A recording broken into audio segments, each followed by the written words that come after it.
pues finalmente nos determinó que ahora no solamente es solo una célula la cual se encuentra implicada, sino dentro de ese mar de células existen algunas las cuales pueden codificar un material genético diferente y poco a poco pueden empezar a tener un comportamiento distinto. Generalmente esa técnica de citogenética se fue perfeccionando poco a poco y ahora ya podemos distinguir que por los patrones que nosotros encontramos dentro de las diferentes alteraciones citogenéticas, también podemos identificar que hay algunas las cuales se encuentran más frecuentes en pacientes pediátricos, la 411 que es característica durante el primer año de vida extrauterina y posteriormente alteraciones de buen pronóstico que implican generalmente a RUNX1 o que aquellas que tienen un mal pronóstico como BCR-ABL, que la translocación 922, la cual como podemos ver es muy poco frecuente en pacientes pediátricos, es de moderada en pacientes adolescentes, hacer la alteración citogenética más frecuente en el paciente adulto y hasta encontrarla en el 50% de los adultos mayores.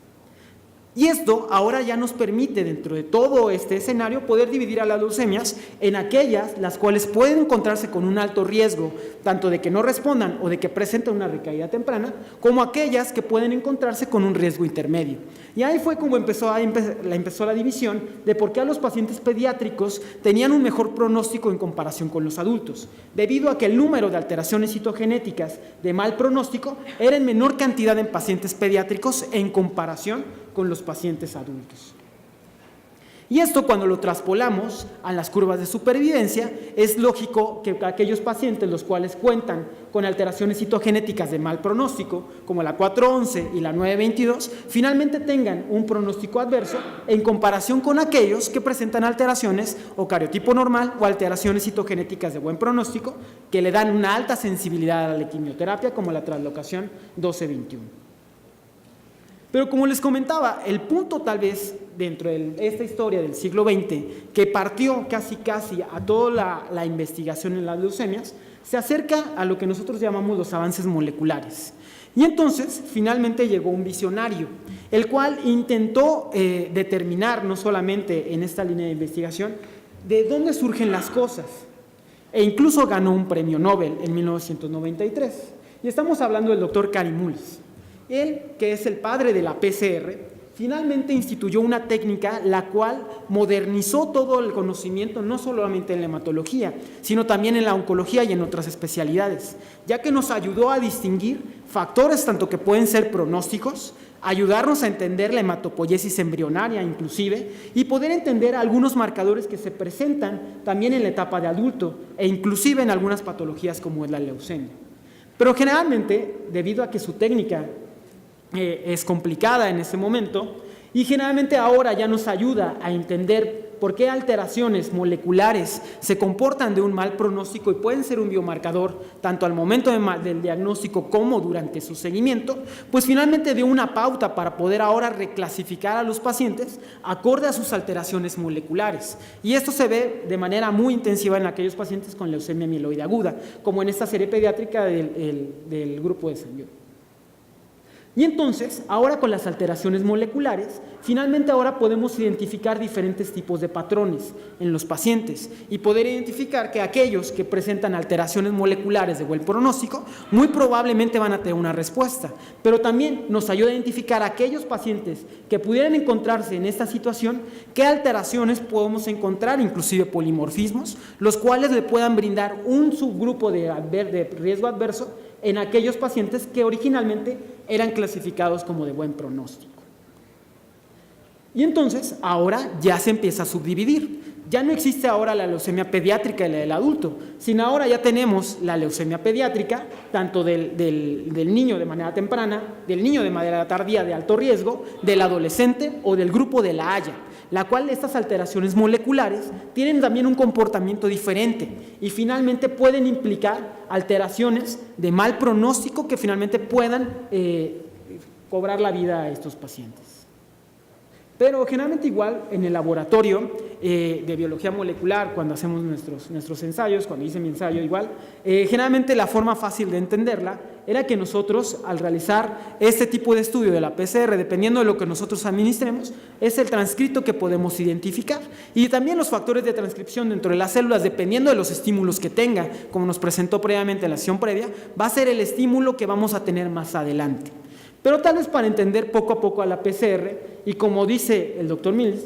generalmente estos factores de transcripción nos ayudan ahora para poder entender no solamente la hematopoiesis leucémica, sino también para entender la hematopoiesis in útero, la hematopoiesis embrionaria, porque como lo comentó previamente la doctora, generalmente el territorio hematológico dentro de la médula ósea requiere ciertos marcadores para que esa célula troncal pueda anclarse en esa región y empiece poco a poco a diferenciarse. De ahí que nosotros tenemos dos, uno de ellos es RUNX1 y CEMIB, el cual permite generalmente una diferenciación jerárquica, la cual podemos tener de manera embrionaria células las cuales empiecen a dividirse dependiendo del estímulo en poco a poco, o algunas de ellas que tengan el comando y finalmente puedan llevar la hematopoiesis, aquellas stem cells las cuales tendan a regenerarse de manera corta, una vida media corta, o aquellas las cuales ya van a tener una vida media larga. Y entonces, ahora, y muy semejante a lo que pasa en el periodo embrionario, la cual tenemos células con jerarquía para poder empezar a diferenciarse,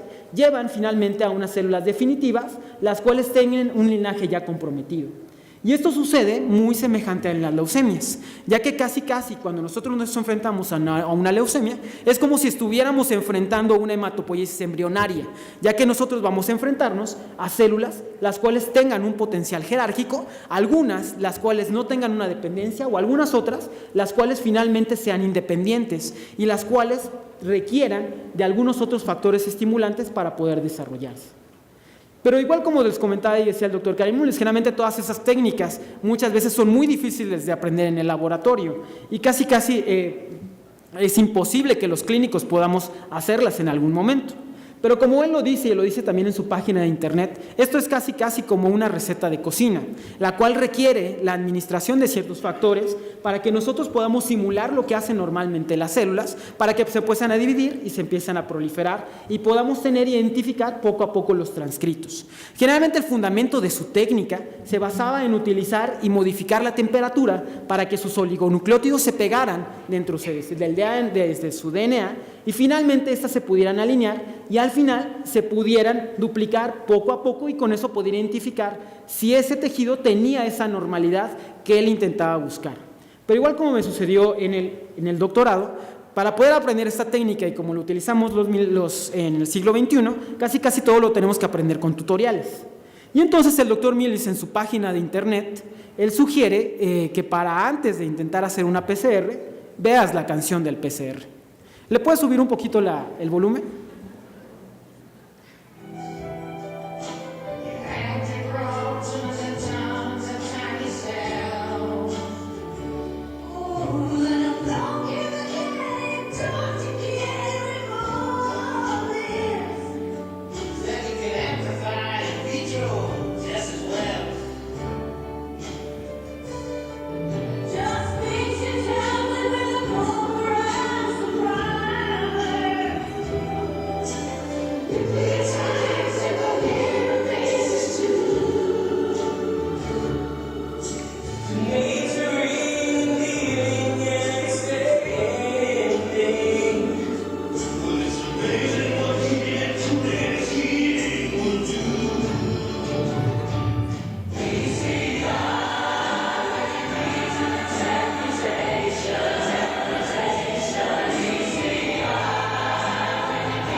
Sí, generalmente eso lo usamos antes para poder evaluar este tipo de prueba.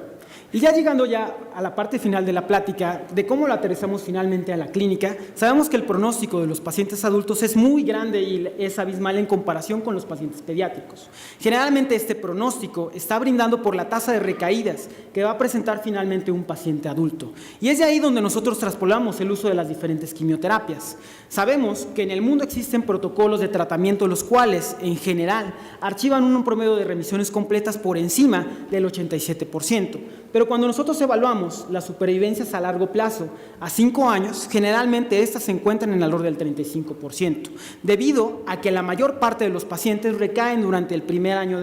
posterior a su tratamiento. ¿Y de qué depende esto? De que poco a poco esta célula leucémica poco a poco empieza a adquirir diferentes mutaciones y ahora se comporte de manera diferente y pueda generar resistencia en comparación con la célula que nosotros teníamos al momento del diagnóstico.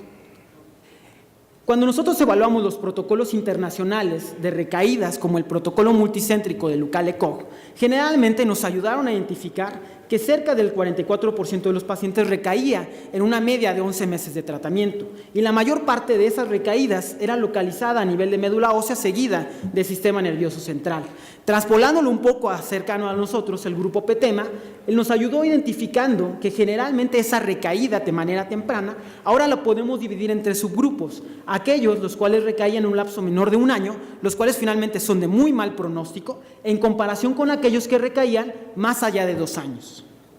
Nosotros en nuestro país generalmente también podemos identificar que desafortunadamente el pronóstico de un paciente en recaída es extremadamente malo, ya que en promedio la supervivencia en los diversos ensayos oscila en la orden del 30%.